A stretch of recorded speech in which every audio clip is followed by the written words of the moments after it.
Hello, and welcome to the Modern Romantic Podcast, where we celebrate and inspire romanticism through passionate people doing incredible things. Hi, I'm dusting off my jazz theory book from college, Trey, and currently dusting off her lovely, lovely tomes of J.R.R. Tolkien, Emily. Hi, Emily. I was gonna say I'm either playing the spoons or the jaw harp. You get to pick. Um, yes. Yes, both at the same time. Yeah, preferably. One you play with your toes, the other with your fingers, whatever. Yeah, I've never played either one, but we'll figure it out. Where there's a will, there's a way. That's right. But seriously, though, I do have to say that when I took jazz theory in college, it was probably my favorite jazz theory class or I'm sorry, my favorite theory class I've ever taken.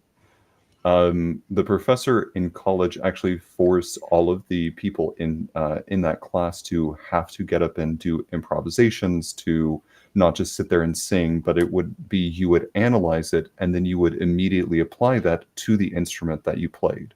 So Oh, for any singers, you'd have to get up and play the piano.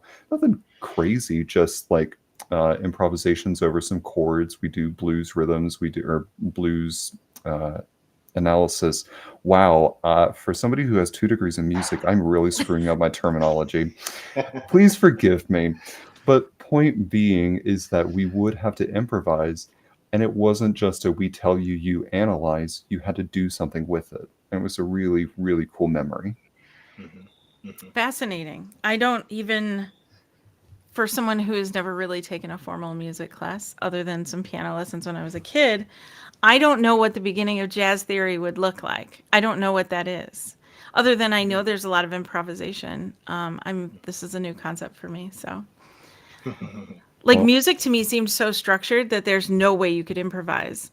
So when Right. I learned that, which was recently because the David Schumacher episode, I was like, wait, jazz is like candid? What? Well, yeah. Well, I mean, it's all about expression, and improvisation is it's like you're making it up on the spot. It's like you don't know exactly where you're going to go, but you have enough theory, inside of you and study inside of you to hopefully make the right decision, and then it lands on the right chords. That and is sometimes amazing. it doesn't have to. And then you get to decide later on, it was part of the chord all along. It was just like the 13th of the entire chord. Exactly. You added that. You see, Yep. that wasn't there. You added that, Mhm. or 9 or 11, you add those things. But it's cool, because I remember when I first started, or I first improvised my first solo, my music teacher was always on top of me. He wanted me to take all of the solos, but I was just a nervous wreck, honestly. But we would have these after school sessions where he would play these chords and explain them to me and show me how, the notes and passages that I'm playing, works on the chord. So he says, so when you do your solo tomorrow evening, just think about that. So tomorrow evening comes and I didn't think about any of it. but it's crazy. I had been listening to music for some time, and I kind of found my own place. What he was teaching me, I guess that um, I kind of absorbed that over the coming years, so to speak. And I want to dive into that. And for our listening only audience, that is our guest tonight. So without further ado, I want to give a big round of applause and welcome to author and incredible saxophonist and artist, Jackiem Yes. Joyner. Hello, Yay. hello, hello. I can hear all of the applause on the radio right now. I can hear it. I'm taking it all in. Yeah. Thank you guys for inviting me on. This is a pleasure. I Absolutely.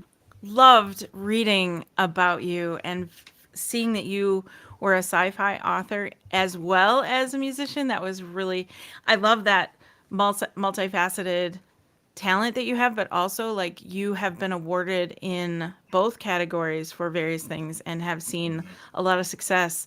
And that's really, and for Stephen King to shout you out, that's amazing. Yeah, yeah, yeah. It's I don't know. I guess I have one of those crazy brains, I guess. I don't know. It's just I don't know. People say I have ADD. Who knows? But I just was, I consider myself just a creative. Started off with music, obviously the saxophone, and the saxophone was first, and then I started writing my own music, which is different than playing the saxophone because you got to put all the chords together, you got to put the beat together, you got to put the melodies together, you have to put the song together. But I didn't think I would become an author until many, many years of having performed and playing the saxophone. And I guess I just started to put that same creativity into writing because I consider myself kind of a big critic of movies. I would go to the movies and be really disappointed and say this should have happened, that should have happened, and why didn't they do that? And I said, well, why don't I just write my own story? I love that Yeah. so much. Yes. Yeah. So and it's crazy because I didn't really know how to write. I didn't know how to approach it either. So I just started writing. I didn't know how to put characters together. I didn't know how to put chapters together, but it just started making sense over time. And I started to say, well, this is kind of like putting a song together. It's kind of like putting a chapter together, and putting a book together. It's like putting an album together. So I felt like I was using the same muscles really, and I was able to be super creative. And it took a long time to write my first book, but it was a journey of passion, honestly. I mean, I really enjoyed it. And I guess I stuck with it and figured out how to, write in characters and learn how to do chapter outlines and, started following people like James Patterson and David Baldacci and, just reading more, and it just started to refine my writing. And so now I guess, yeah, I'm an author and musician. That's so amazing. I love that. You're you have two books out that are sci-fi, Mhm. and then you also have like a nonfiction book of kind of your own. Describe maybe that one for me. So I have my very first book, Zaria, which that's like a passion book. It's a great, great story. Minor Assassin, Okay. Bold Moves, which is basically just quotes and reflections. That, yeah. Yeah, so that's more of a inspirational kind of like book. I kind of, over the years I would write my own, affirmations and different things to keep me motivated. And it turns out I was doing it for 3, 4, 5 years, and I had so much content that I said, a lot of this stuff I think other people could use. So I decided to just kind of put them all together and refine them and put it into something that I think, even if you're not a musician or, just for people to take big steps, take big Yeah. moves, take bold moves. I love that. I'm all about that. Yeah. So, but yeah, it's a complete different world than science fiction. I love science fiction. Star Wars, Avatars, The Fifth Element, all of that stuff. Transformers. I mean, that's just me all day. Anything where it's just futuristic stuff. And the great thing about Zarya is I can write in these gadgets and there's flying boards and hoverboards and cars and futuristic cities and deserts, and I could just do whatever I want, and it just felt great. Right. Josh in our chat says, "May the fourth be with you. It may be a day late, but may the fourth be with you." The fourth, yeah, it's just well, yeah, you are late, but anyways, of course.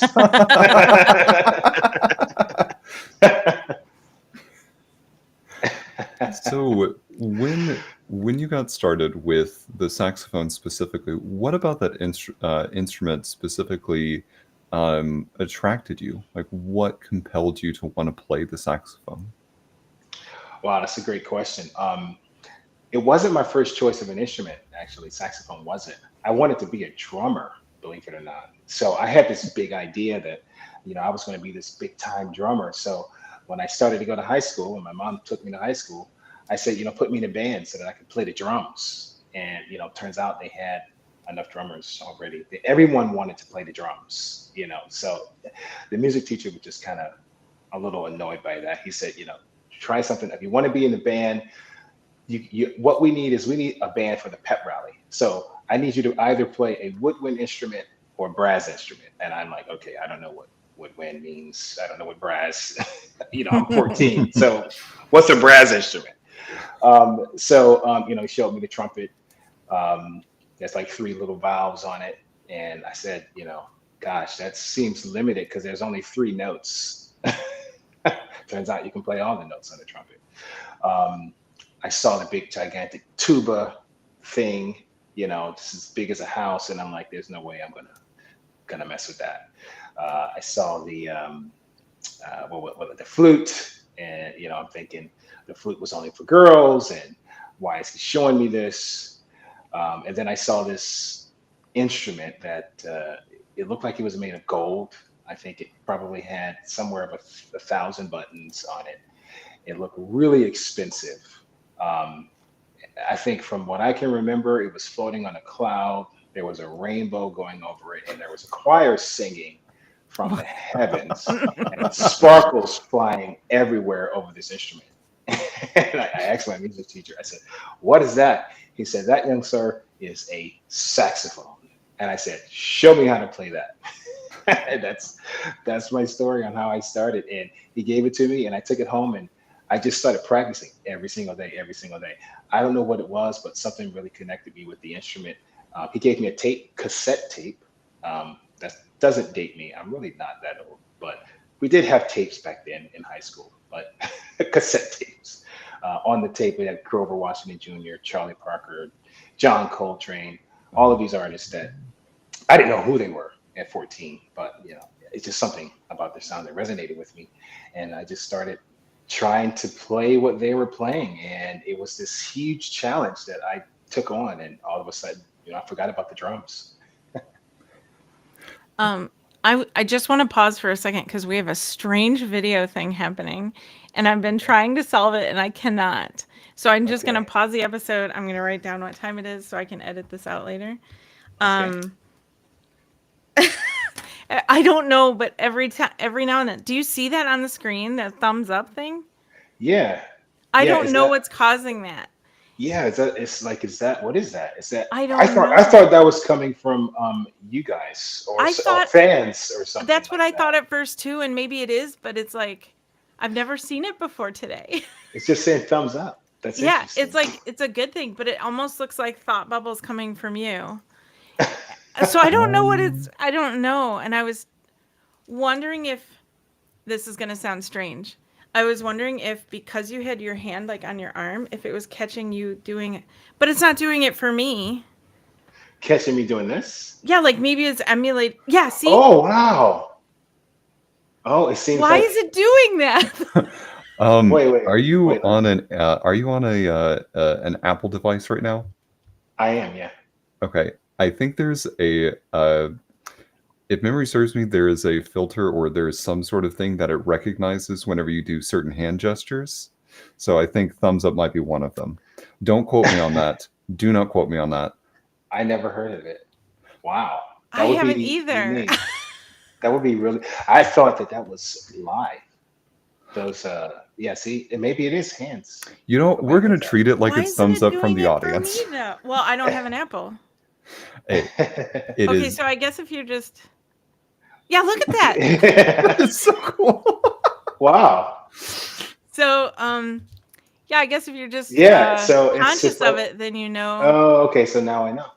Honestly, I love it. It was just like it was popping up so like sporadically, and I noticed that it happened when because you would talk and then you'd have your hand on your arm like this, and I thought, I wonder if it thinks it's doing a thumbs up. Yeah, and sure enough. But it's definitely this. Let's see. Yep. That confirms it. How funny. Okay. Okay. So it's I'm going trying to be smart. Right. I hated to interrupt, but I feel like if this is going to go on through the whole episode, it could be really distracting. So I want people to pay attention. It's going to do it. Yeah. If it seems like it's not. But if I go. Yeah, it knows. Okay. Well, Wow. I want people to pay attention to your words and not this Yeah. like pop-up thing. So here, 7:23. Okay. All right, we can start again. Okay. Thank you. I don't know what I was saying though. Oh, you Um, would kind of finish talking about Okay. Oh, I was finished. Yeah. There we go. you talked about having cassette tapes in high school of Yeah. Coltrane and Parker, and Yeah. I think I finished that. Josh said in the chat, excellent influences. Very cool. Thanks, Josh. I'm really interested. Like, it, there are so many kids out there, myself included, that to get somebody to practice took almost an act of Congress to do. And for you, it seems like it was almost immediate. Of like there's so much intrinsic desire to do so. What was that intrinsic thing that compelled you to keep practicing and to like uh, go after this dream of chasing this big, beautiful gold instrument that was on rainbows and clouds? That question, my music teacher that was a question for him because he couldn't understand why the other kids would not take their instruments home and practice. It's so interesting because I was one of the only students, because I grew up in Syracuse, New York. I was one of the only students that would bring my saxophone home every day, where many of the other students would just come to band class and then pick it up there and then leave it there. But for me, I don't know, it just was personal to me, honestly. I just felt like I felt like I was getting somewhere new every day, every week. I was getting better, and something new was happening. Whether it was a song that I was trying to learn, I was just obsessed with trying to figure it out. Honestly, I remember there's this book called the Charlie Parker Omnibook, and that book has Charlie Parker's solos transcribed. So I was trying to learn that book, verbatim, note for note, and it was driving me crazy trying to figure it out and learn everything. So I just couldn't wait. Honestly, it's kind of like, I don't know. It's kind of like a video game. It's like you got to get to the next stage. And Charlie Parker was the thing that you're using to get to that? Sir, that is like next level advanced. Yeah, it was. He was advanced. He influenced a lot of my sound in the beginning before I kind of turned to R&B and pop and contemporary jazz. But it was always, it was crazy because now the way that I approach practicing is a bit more disciplined.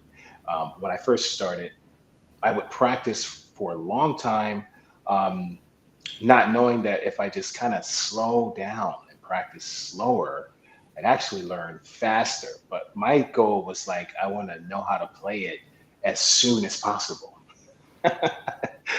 So I'd spend all of these hours, 4 hours a day, trying to learn these songs. And then, you'll find out that, perhaps you could have learned it better or differently, or, but now the way that I look at it is just, I could really show you how to practice much better than I did.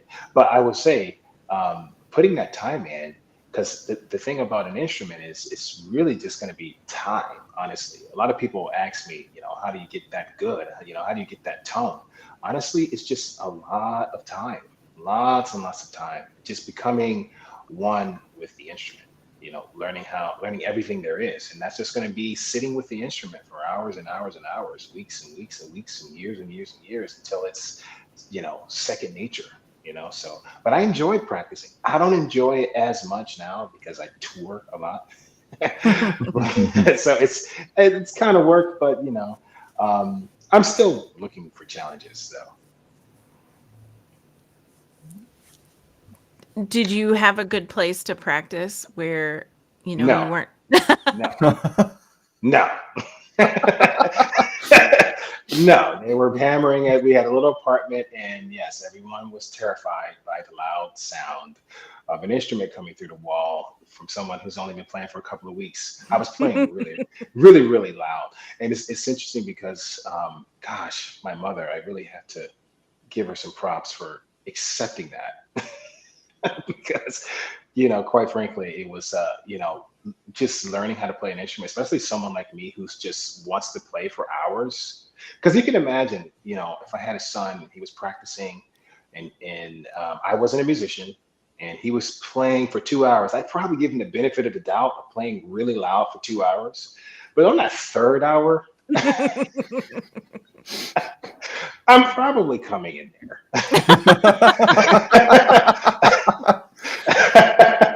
I mean, it could have been the drums, but instead you chose an instrument. And You know what? That would be a great comeback, actually, if my mom said, you've been playing too long. I said, well, Mom, look, imagine if I had a drum set in here.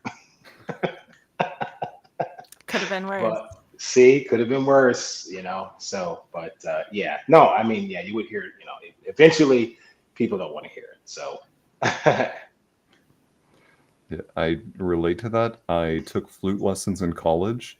Part of my degree was to take elective courses, and I got so tired with other things that I decided, I'm going to learn an instrument. So I took flute lessons, and I would go out onto the balcony of my apartment at the time, and I would play the flute outside for a little bit. No more than like maybe 30 minutes until someone was like, "Shut up." But I loved hearing it echo outside, and then just you'd finish this note, and you'd finish the melody, and you just stop and listen. And where I lived, there were crickets, and you would just stop and hear nothing but the wind going, the crickets playing, and it was like, I don't know, it was like a symphony of applause just in that quiet little space. It was really nice. Yeah, the flute, which is not as loud as a saxophone. I'm not sure if you went through as much as terrifying events as I did with the flute. but I will say it could still be bothersome if you don't sound right. But going to different places like open theaters or churches and different buildings or the subway, great place for like reverb. Oh yeah. Ooh. Yeah. I mean, your flutes, the sound would just echo through all of the corners, and it's beautiful. You gotta try it. I actually have. Or the saxophone. Any woodwind instrument sounds really nice in the subway. But yeah, outside that's different too. The flute outside in the woods with birds around and other animals chirping sounds like a story I might start to write. I'm not sure. It sounds like you're a Disney princess, Trey. There we go. I was about to switch into Disney Princess head voice mode, and I'm nope, we're not doing that.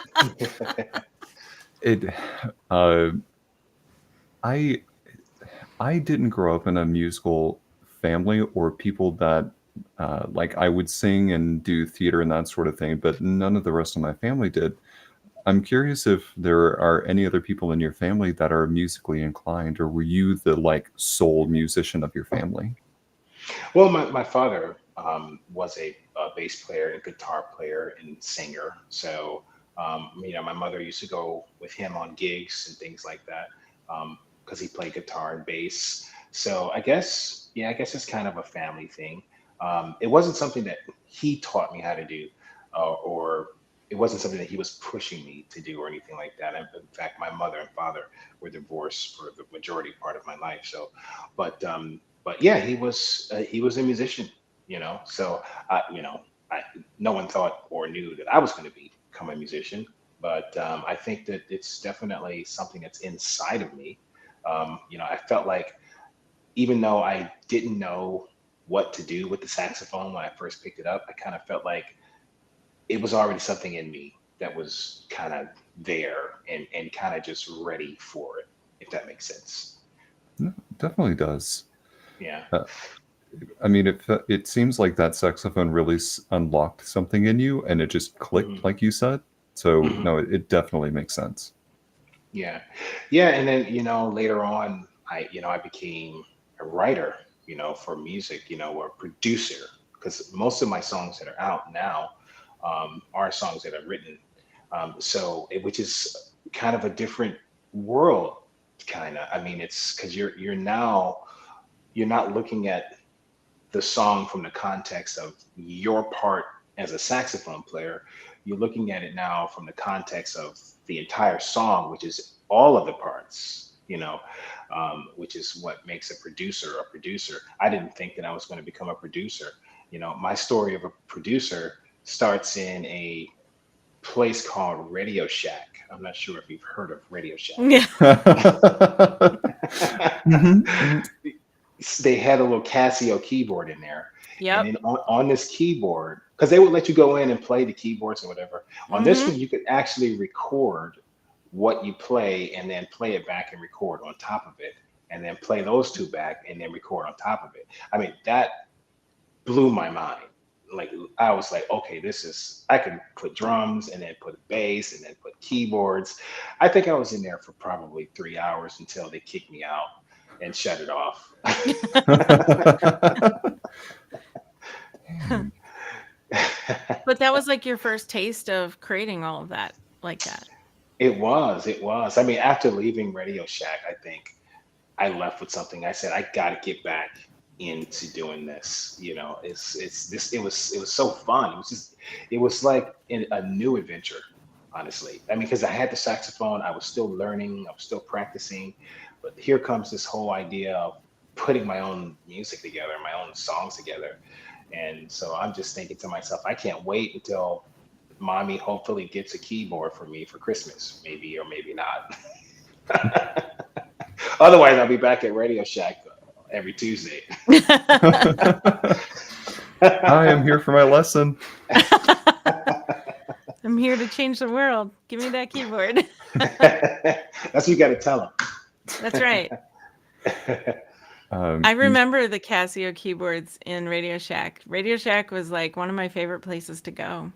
Yeah, it's crazy because I would always go there for something. It was the first place, for cell phones and just Mhm. every little thing, all the little wires and stuff and cool little gadgets. It's so unfortunate that they're not needed today. We got Amazon now, so everything that I need comes from there.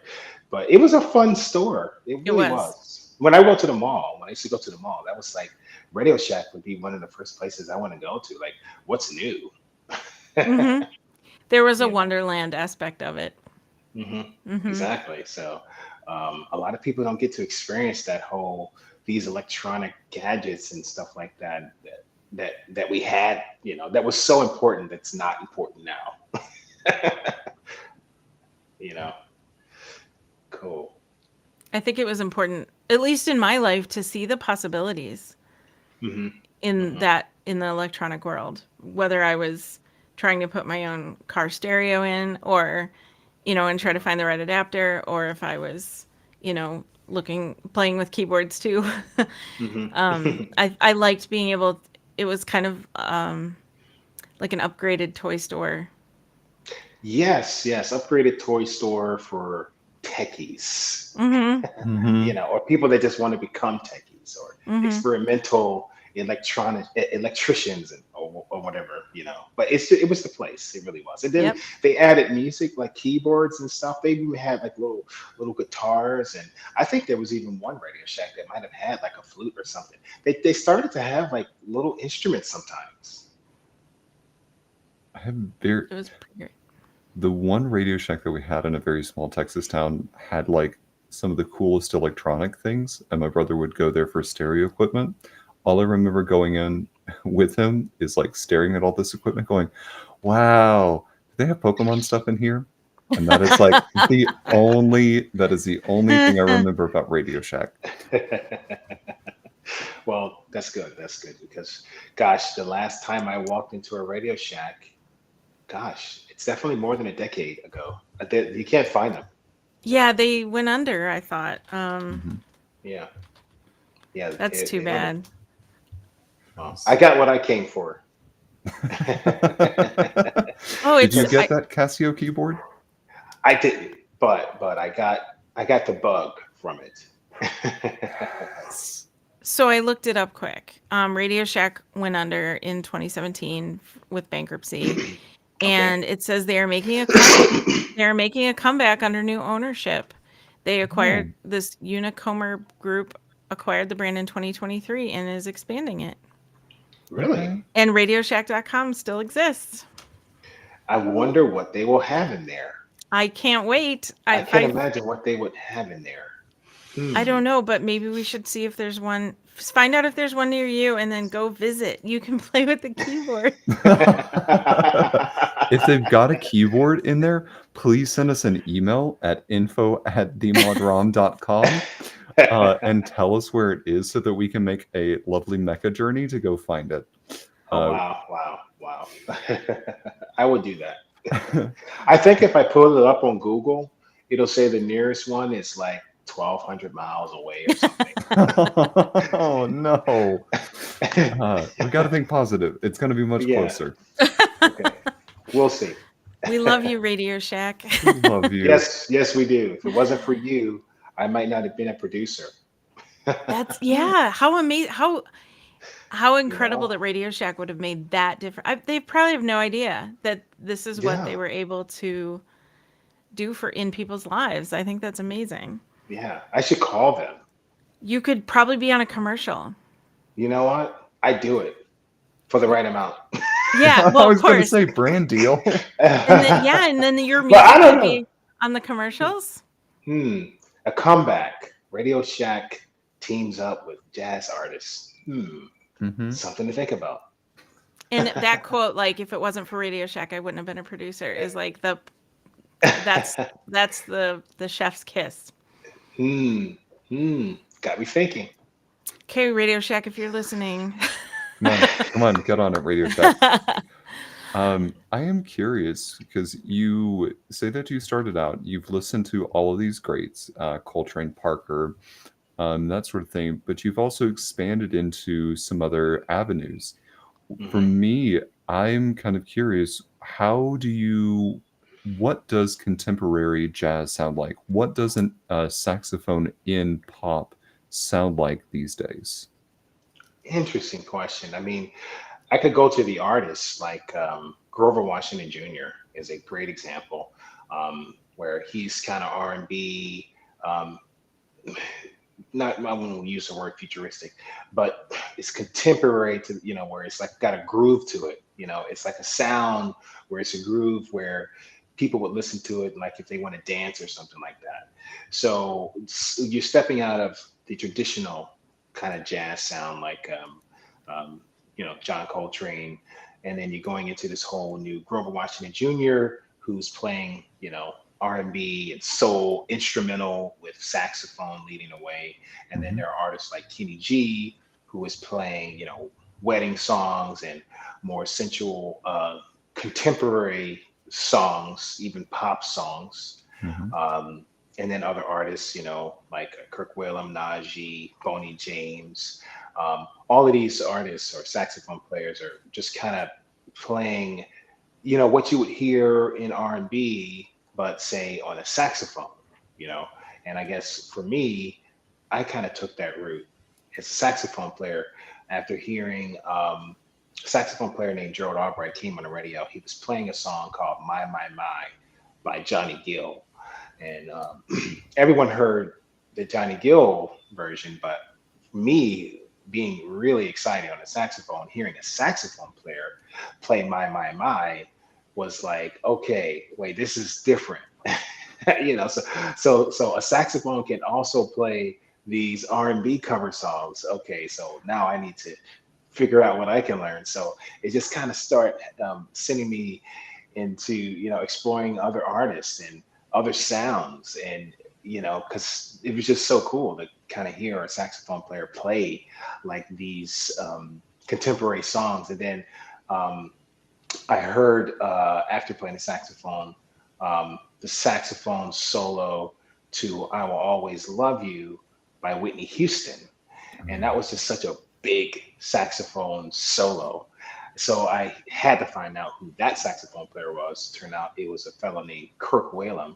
So then all of a sudden I'm buying all of his albums and all of his music and listening to all of his sound. And I'm like, wow, so I kind of want to be in that world. That kind of set me on, Wow.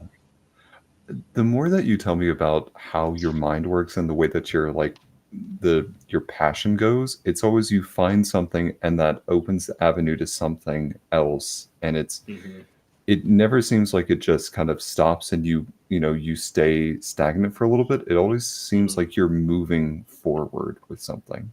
Okay. Oh, I like that. That's a good. I will definitely take that. Because I don't like to be the kind of a person that just kind of like sticks. Just keep my head in just like one direction. I like the idea of having an open mind. I think you have to have an open mind when it comes to being creative, anyway. Because if you are afraid to kind of like step out there and see what's out there, you never know what can happen. It's the same thing. I would say for me, it's becoming an author. It's not. I didn't plan on it. So just like I didn't plan on going into contemporary jazz, I didn't know there was a such thing of contemporary jazz or smooth jazz or anything like that. Because the tapes that I was listening to, it was traditional artists, traditional saxophone players, traditional jazz. I didn't know that there was another type of jazz. you know. Speaking of things you didn't expect, tell us about the significance of August 29th. Oh, wow. Okay, August 29th. So you're talking about last year, right? 2024? I'm talking about, yeah, the mayor of Syracuse. Oh, yes, yes, yes. That was quite special to me because I started playing saxophone in Syracuse, and I did a lot of work when I was in high school. I was working a full-time job, but at the same time, I started this band. We had like basically the premier garage band, and all the schools loved us. I was in these competitions. I was always on the news, as young saxophone player, playing in all these events, boys and girls clubs. So it was cool because I felt like the city really loved me, honestly. Because it's like my story is that like I would be, because Syracuse is very cold. It's like, actually, that's an understatement. It's freezing. And I think in order for them to close schools, I don't know, it's got to be like minus 10 degrees or something crazy. But I would, be carrying my saxophone to school in the snow and home in the snow, Monday through Friday. And, staff took notice of that, and they start to introduce me to these people and to this political person and to that person. And we would like for you to play at this event, and we would love for you to do this talent show. So I guess I kind of made a name for myself. And after leaving Syracuse and putting out my own music and, writing a hit song or three hit songs now and putting out albums, and then come back to Syracuse and, for them to honor me in that kind of a way was really special to me, honestly. It just felt like, because that's where it started for me. So I just thought it was just a huge blessing. And just, and this crazy thing is this is the first time I think I've ever been into a mayor's office. I don't think I've ever been in a mayor's office before, with Mayor Ben Walsh of Syracuse. So that was really special. And getting my own day, a Jackiem Joyner day, I'm like, wow, that's it's pretty huge. So, can you imagine being the kid in Radio Shack? If you were told that then one day you're going to have Jackiem Joyner Day in Syracuse, New York, because of your accomplishments, what would that have blown your mind? Like, I would have said how. I mean, I don't even know how to save the song I just tried to record. So we just start there. right? But I don't know. It's I will say, when you're like in the grind, a lot of times it's really hard to see, the outcomes that could come from just being in a grind. Like, it's kind of like when you're in a wintertime and it's snowing, and it's just like, it's almost like the sun will never come out. It will be winter forever. That's what I thought in Syracuse. It's the same thing. It's like when you're in a grind and you're practicing, and your goal is just to learn how to play this song. But you don't know that that's going to teach you how to play another song, and that song is going to teach you how to perform, and write, and all of a sudden you write your own music. So if someone came to me and said, hey, they're going to have your own day in Syracuse, I'm like, man, I'm 14. It's like, what am I going to do with the whole day? I don't think I could have seen it. It just would have been such a Sure. distant thought, honestly.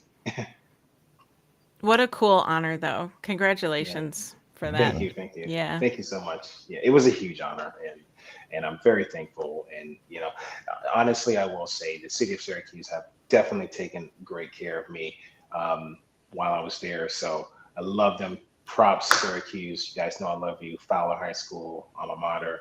Shout out.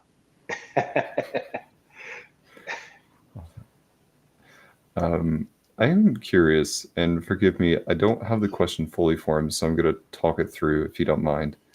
Okay. When it comes to jazz, you kind of mentioned getting into different styles of playing took, like you'd find one person, you'd go down that avenue. You'd find another person, you'd go down another avenue. Mhm. Do you ever come across people that try to confine jazz to be in like a particular box of something? And if so, how do you talk to them about kind of opening their receptiveness to what the saxophone can sound like? That's a really interesting question that I would say we deal with a lot in the industry, because a lot of people have perceptions of what smooth jazz is, what straight ahead jazz is, or contemporary jazz is, and what it means. A lot of people will say, well, if it's not straight ahead jazz, then it's, and they would say like Kenny G, they would say Kenny G is playing elevator music, so to speak, right? So they would use that terminology. Oh, wow, this sounds great on an elevator. But then if you go to like a Kenny G live performance, you're like, oh wow, this is really happening, you know. So it's the live performance is what really helps change perception, or not necessarily change perception, but really just open people's mind on, you know, what the saxophone could do, and just like me, I didn't know the saxophone could play like my.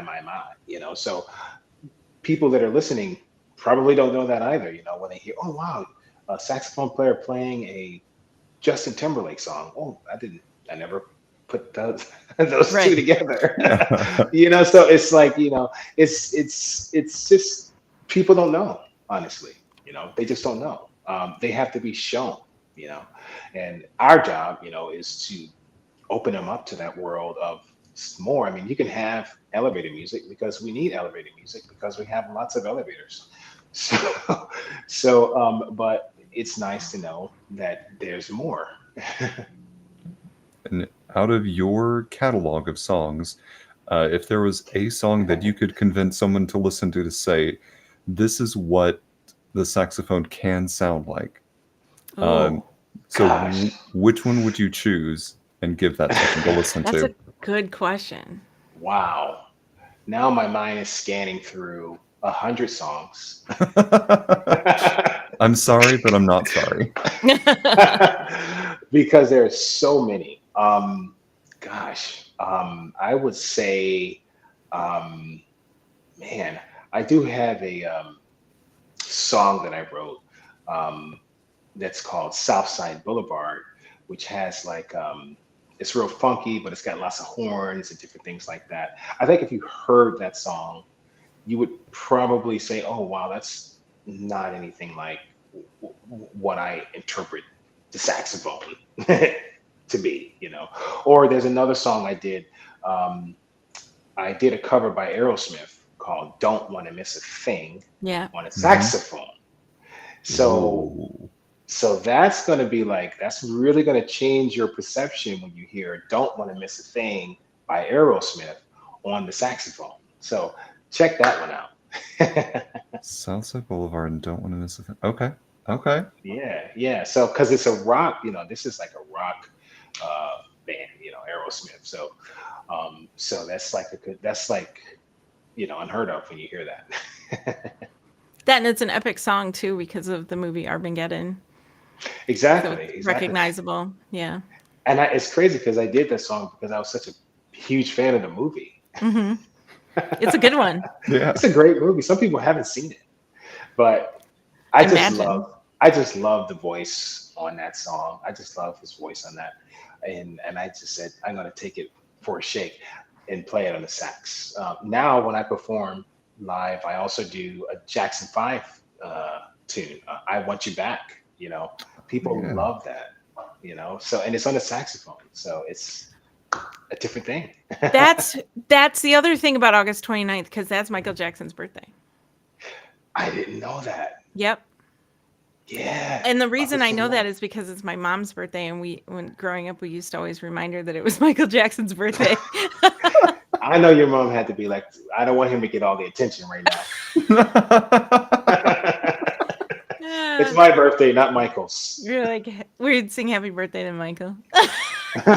That You're like, is come on. oh wow, man. Or saying happy birthday and then watch like Moonwalk or something. Yeah,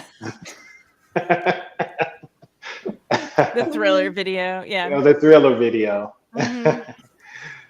Wow.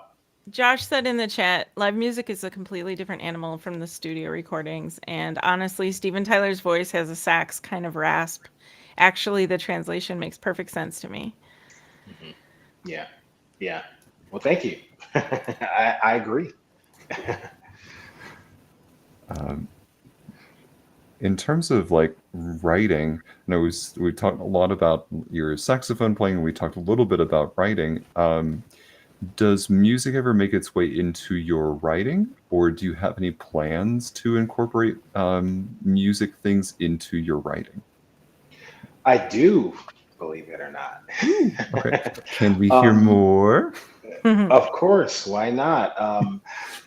It was really natural for, a guy like me. I love sci-fi. I love going to the movie theaters. I love big blockbuster science fiction movies.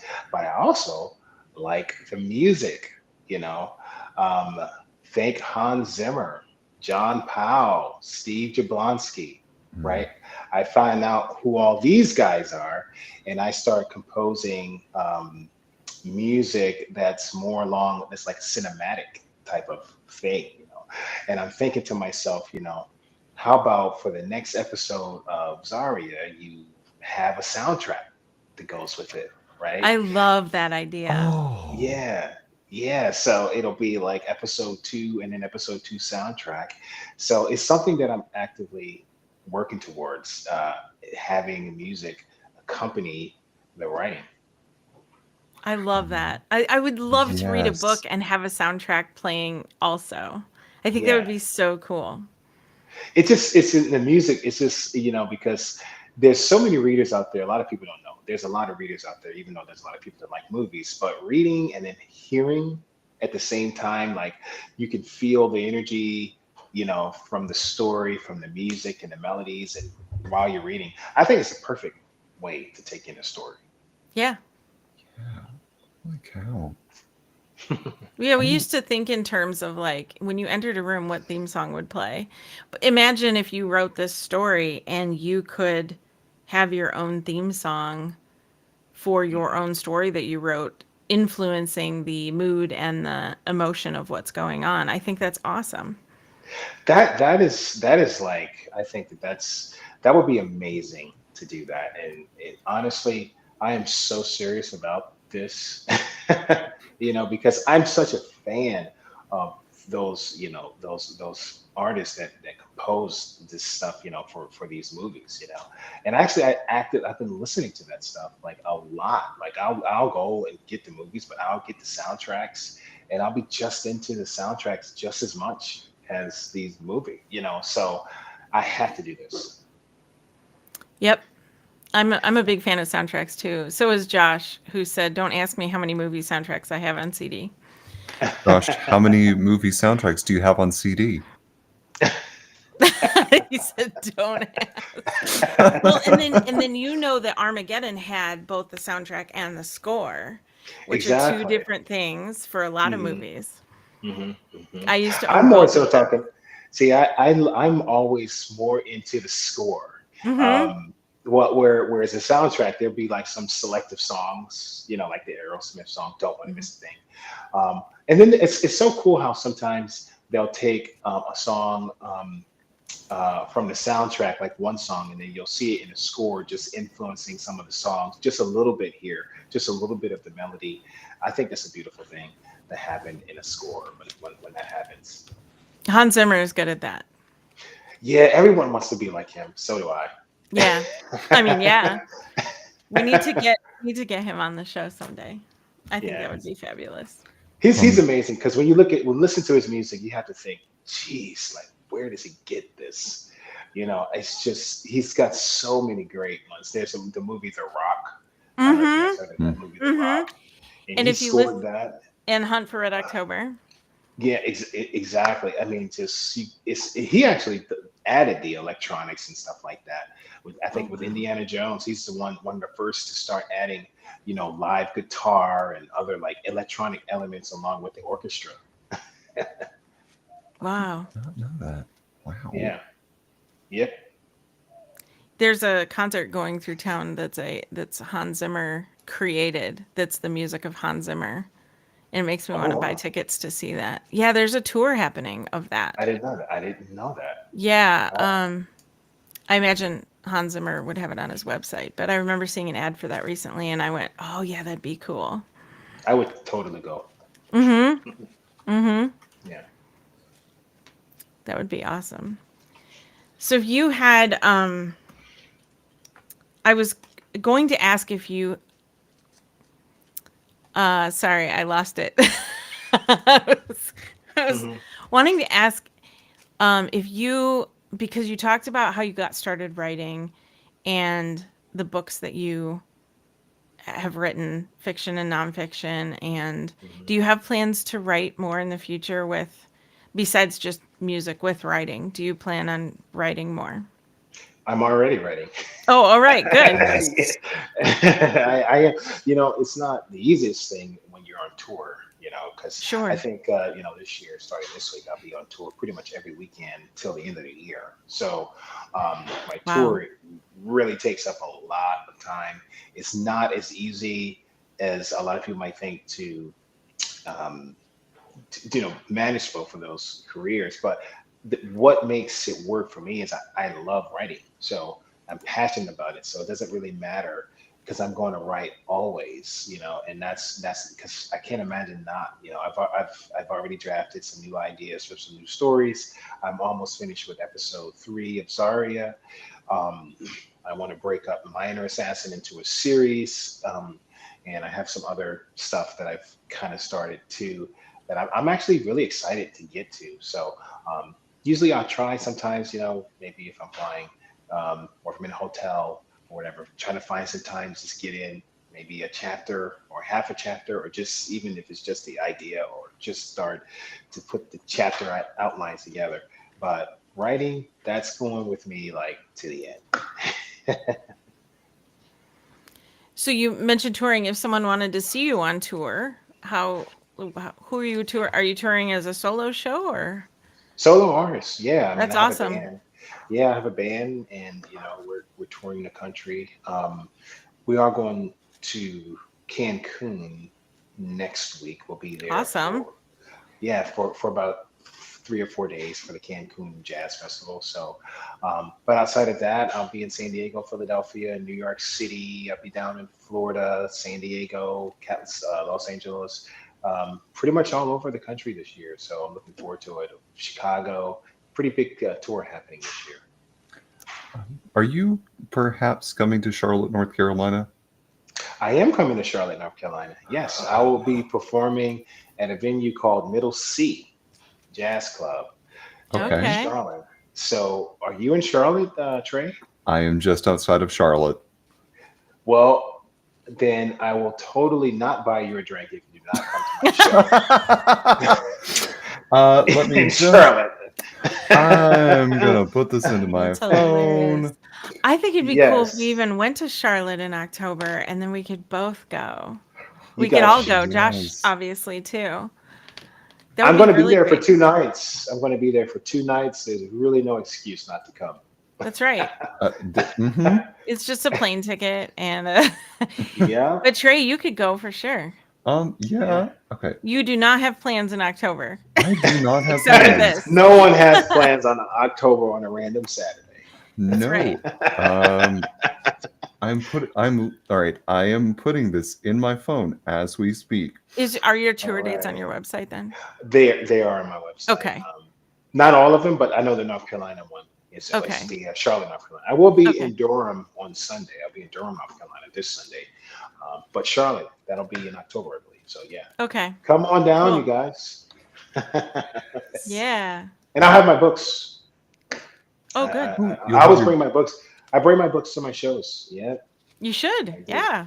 Yeah. They're heavy though. Each book is like a pound, so you got to pay for that extra luggage. That's the only downside. It's people don't know. Like if you want to carry 20 books, that's like 20 pounds, just about. So so It's got to be worth it. yes. Yeah. So what kind of advice would you give to somebody who wanted to start out playing the saxophone or playing jazz or just playing music? I mean, well, I mean, you have to try out a lot of different instruments to decide what instrument you want to play. I mean, do you feel like you want to be an instrumentalist? I mean, that's the first question. Do you like music? Do you enjoy music? Is there an artist that you're listening to right now that you just absolutely love? Is there an instrument that you're neglecting, like someone earlier that we talked to here that's completely neglecting their instrument? I love that. That was You know? to fill everybody in. That was before the show. Josh had mentioned that he had put his saxophone in the closet and it's sitting in there. Yeah. See, that's wrong. That's abusive to an instrument. Thank you for calling that out. I love that. See, don't neglect it. Pick it up. Even if you got to play 5-10 minutes a day, you'd be surprised what you could do in 5-10 minutes a day of playing and practice. It was a stress reliever. It's just like you can just really just go somewhere else. When I get stressed out and I play my horn, it just removes all of the chaos. But if you want to, be serious about it and make a career out of it, that means you really got to be taking the instrument a bit more serious than a hobby. But if you love it, practice it, play it. Good advice. And then what about for someone who wants to dive into writing? Well, first, I will say I never thought I was going to be a writer. I never saw myself as an author. It's not something that, I could see for myself. But how I completed Zaria was one simple discipline. 5 minutes a day, come hell or high water, write. And that's how I did it. And 5 minutes turned into 20 minutes, 15 minutes, an hour. And all of a sudden, you'll find if you love it or not, honestly. Because if you don't love it, you're not going to do it. But by doing it every single day, you'll find that, you know what, I love this. And then you'll stick to it and you'll make your own book. You don't have to, the thing is, it's like a lot of people looking to write a perfect book. It's like, just write your book as best as you can. Get a really, really, really, really, really good editor. And there you go. That's great. Get a really, really, really, really good editor. Really, really, really. Especially if you just put, a bunch of gibberish, throw up on the paper. Which is how stories start, by the way. A lot of people don't know that. It's just, you just throw it out. It's just like, get all the stuff out of your head. Don't try to edit while writing. Just put it out there. On a paper, not out there, on a paper.